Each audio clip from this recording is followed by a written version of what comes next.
जय हिंद, नमस्कार प्यारे साथियों। स्वागत है आप सभी का उत्कर्ष एकेडमी खिलचीपुर के ऑनलाइन प्लेटफॉर्म में। इस वीडियो में हम लोग दिल्ली पुलिस कांस्टेबल एग्जाम 2023 के लिए वेरी मोस्ट और इम्पोर्टेंट जीके एंड जीएस के क्वेश्चन डिस्कस करेंगे। प्यारे साथियों, इस सीरीज का आज हमारा 43 नंबर का पार्ट होगा। इससे पहले हम 42 पार्ट कंप्लीट पढ़ चुके हैं।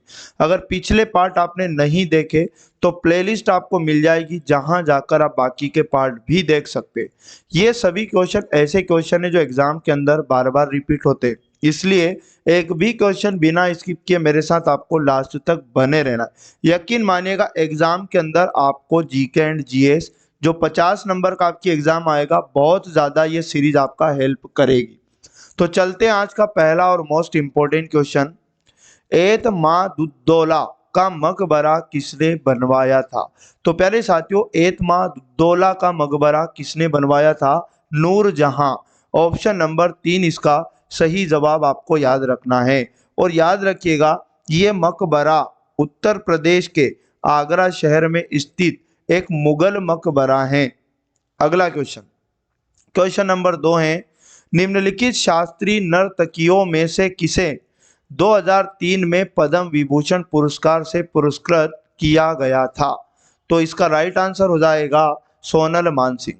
ऑप्शन नंबर 1 करेक्ट आंसर हो जाएगा। 2003 में इन्हें पद्म विभूषण पुरस्कार से पुरस्कृत किया गया था और इनका जो संबंध है सोनल मानसिंह का भरतनाट्यम और ओडिसी शास्त्रीय नृत्य से है। और मैं आपको बता दूं, 2003 में पद्म विभूषण से सम्मानित होने वाली ये पहली भारतीय महिला नृत्यांगना थी। आगे अगर बात करें क्वेश्चन नंबर 3 की, विश्व उपभोक्ता अधिकार दिवस कब मनाया जाता है? तो प्यारे साथियों, विश्व उपभोक्ता अधिकार दिवस मनाया जाता है 15 मार्च को। ऑप्शन नंबर 3 करेक्ट आंसर हो जाएगा। अच्छा, एग्जाम में ये पूछ लेता है कि भैया विश्व उपभोक्ता अधिकार दिवस इसे मनाना कब से शुरू किया? तो 1983 1983 ये डेट भी आपके लिए इंपॉर्टेंट है। अगला क्वेश्चन है, निम्नलिखित में से कौन सा नाटक या पुस्तक प्रसिद्ध कवि भास द्वारा लिखित नहीं है?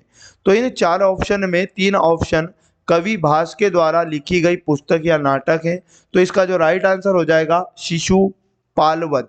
ये पुस्तक या नाटक याद रखिएगा कवि भास के द्वारा नहीं लिखा गया।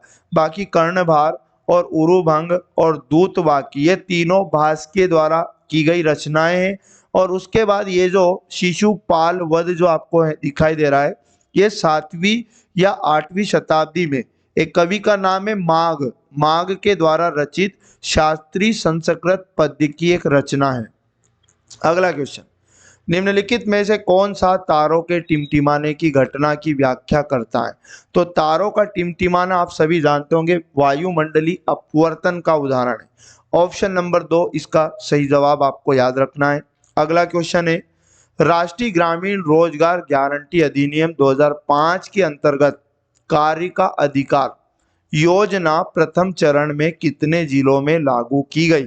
तो इस रोजगार गारंटी अधिनियम 2005 के अंतर्गत ये जो कार्य का अधिकार, इस योजना को पहले चरण में 200 जिलों में लागू की गई थी। तो ये 200 भी आप याद रखिएगा। अगला, भारतीय सिविल सेवा में शामिल होने वाले पहले भारतीय कौन थे? भारतीय सिविल सेवा में शामिल होने वाले पहले भारतीय, तो इसका सही जवाब आपको सत्येंद्रनाथ टैगोर याद रखना है। ऑप्शन नंबर 4 करेक्ट आंसर हो जाएगा। अच्छा, सत्येंद्रनाथ टैगोर का जन्म याद रखिएगा 1 जून 1842 में कलकत्ता में हुआ था। और ये सत्येंद्रनाथ टैगोर रविंद्रनाथ टैगोर के बड़े भाई ही थे। अगला क्वेश्चन, अगला क्वेश्चन है, ट्रम्प एक खेल से रिलेटेड शब्द है जिसका प्रयोग किस खेल में किया जाता है? तो ट्रम्प शब्द का प्रयोग याद रखिएगा ब्रिज खेल में किया जाता है। ऑप्शन नंबर 3 करेक्ट आंसर हो जाएगा। अगला क्वेश्चन, हाल ही में किसने UIDAI के CEO का पदभार ग्रहण किया? तो UIDAI आधार कार्ड से रिलेटेड आप सभी ने पढ़ा होगा, आधार कार्ड पे लिखा होता है। तो इसके जो नए CEO बने हैं याद रखिएगा अमित अग्रवाल। ऑप्शन नंबर 3 इसका करेक्ट आंसर आपको याद रखना है। और इसका फुल फॉर्म भी एग्जाम में पूछ लिया जाता है। तो UIDAI का फुल फॉर्म आप याद रखिएगा unique identification authority of India. और UIDAI का मुख्यालय अगर एग्जाम में पूछे तो दिल्ली आपको याद रखना है। अगला क्वेश्चन है, निम्नलिखित में से कौन मध्यकाल में भक्ति आंदोलन से संबंधित नहीं है? तो मध्यकाल में भक्ति आंदोलन से संबंधित नहीं है, तो इसका राइट आंसर हो जाएगा भक्ति चारू स्वामी। ऑप्शन नंबर 4 इसका करेक्ट आंसर हो जाएगा। नेक्स्ट क्वेश्चन है, विश्व बैंक के रसद प्रदर्शन सूचकांक 2023 में भारत की रैंक क्या है? तो इसमें भारत की जो रैंक है वो 38वीं है। ऑप्शन नंबर 2 सही जवाब आपको याद रखना है। अगला क्वेश्चन है, किस नोबल गैस या फिर उत्कृष्ट गैस को स्ट्रेंजर अजनबी गैस कहा जाता है? तो उस गैस का नाम आपको याद रखना है xenon. Option number 2 correct answer हो जाएगा। और इस गैस की खोज, जेनॉन की खोज 1898 में विलियम रामसे और मॉरिस ट्रेवर्स ने की थी। अगला क्वेश्चन, भारत में कृषि क्षेत्र अप्रत्यक्ष रूप से कितने प्रतिशत श्रम शक्ति को रोजगार देता है? तो भारत में जो कृषि क्षेत्र है वो प्रत्यक्ष रूप से, याद रखिएगा, 65% श्रम शक्ति को रोजगार देता है। ऑप्शन नंबर 4 इसका करेक्ट आंसर आप याद रखिएगा। अगला क्वेश्चन, मोस्ट आईएमपी केलकर समिति 2015 किससे संबंधित है? तो केलकर समिति 2015 का संबंध आपको याद रखना आधारभूत संरचना के विकास का PPP model. Option number 4 correct answer आप याद रखिएगा। अगला क्वेश्चन है, रोंगाली, कोंगाली और भोगाली किस उत्सव के प्रकार हैं? तो इसका राइट आंसर आपको याद रखना है बिहू।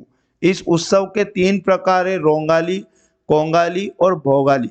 आपको मैं बता दूं, ये जो रोंगाली मनाया जाता है ये अप्रैल महीने में मनाया जाता है, और जो कोंगाली है वो अक्टूबर में मनाया जाने वाला त्योहार है, और भोगाली आप याद रखिएगा जनवरी में मनाया जाने वाला एक उत्सव है जो किस नृत्य से रिलेटेड है? बिहू। तो ये थे 15 वेरी मोस्ट और इम्पोर्टेंट क्वेश्चन जो आपको एग्जाम के अंदर जरूर कहीं ना कहीं जानकारी देखने को मिलेगी। तो पर डे आप इस सीरीज को जरूर वॉच किया करें। और दिल्ली पुलिस कांस्टेबल एग्जाम 2023 के लिए प्रतिदिन रोज रात को 8:30 बजे आप हमारे साथ लाइव भी जुड़ सकते हैं, जहां मैथ रीजनिंग का सॉल्यूशन हम लोग कर रहे हैं, तो वहां भी आप मैथ रीजनिंग आकर पढ़ सकते हैं। और यदि आप एसएससी जीडी 2024 का एग्जाम देने वाले हैं तो उसके बाद आप हमसे रात को रोज शाम को 7 बजे लाइव आके जुड़ सकते हैं, जहां पर 2023 में एसएससी जीडी के जितने भी पेपर हुए थे उनका सॉल्यूशन चल रहा है। तो इस प्रकार आप पढ़ते रहिएगा, मेहनत करते रहिएगा। मिलेंगे नेक्स्ट वाले पार्ट में। जय हिंद, जय भारत, वंदे मातरम।